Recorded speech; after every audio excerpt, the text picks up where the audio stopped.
ভাই আমি 2-1 দিনের ভিতরে বিবাহ করবো, ঠিক আছে? এলাকার ভিতরে যত ভাই বেড়াপ আছে এগুলোর একটু মিষ্টি খাওয়ামু, কেউ যাতে বাদ না যায়, তুমি একটু খেয়াল করে। ঠিক আছে, মিষ্টি লাগলে আরো কিনবো। ঠিক আছে, আরে ওইদিকে আসেন ভাই। আরে বার করো না করে। কাসেম ভাই, তুমি জানো না আমি বিয়ে করতেছি যে? মিষ্টি খাও, মিষ্টি খাও। বিয়া করে মিষ্টি খাওয়াইলো না।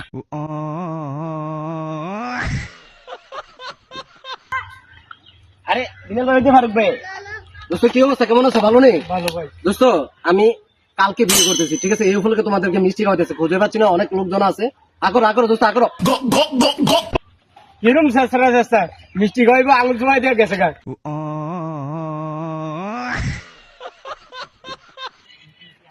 ছোট ভাই, মিষ্টি তো মোটামুটি এলাকার সবাই খাওয়া এসেছি না। আমার একটা কলিজার বন্ধু, একবার ছোট কালে বাল্যকালের বন্ধু, তার মিষ্টি না খাওয়ালে একটা খারাপ দেখা না। তার মিষ্টিটা খাওয়াই দিয়ে খাওয়াইয়া পরে আমরা তুমি বাড়িতে ছিল, আমি বাড়িতে বাড়িতে আছো দোস্ত? দোস্ত বাড়িতে আছে? আচ্ছা আচ্ছা, কি ব্যাপার দোস্ত?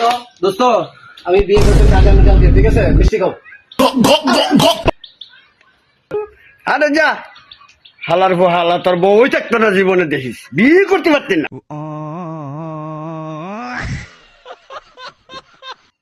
ছোট ভাই মোটামুটি এলাকার মিষ্টি খাওয়া শেষ, ঠিক আছে? এখন তো আমার বাড়িতে যাইতে, বাড়িতে কিছু লোকজন আছে, তাদেরকে মিষ্টি খাওয়াইতে। আরে বাড়িতে লোক আছে তো, এদেরকে মিষ্টি খাওয়ার মতো। लेकिन ये साला कर क्या रहा है यहाँ पे? সবাই তো মিষ্টি খাওয়াইলাম, তোর তো খাওয়ানোর বাকি রইলো। না না আমার লাগবে না না, একটু খা, তোমাকে ফাইসলামি করতে হবে না। আরে সবাই লোকে ফাইসলামি করতে, তোমাকে করবি না। তুই আমার ছোট ভাই।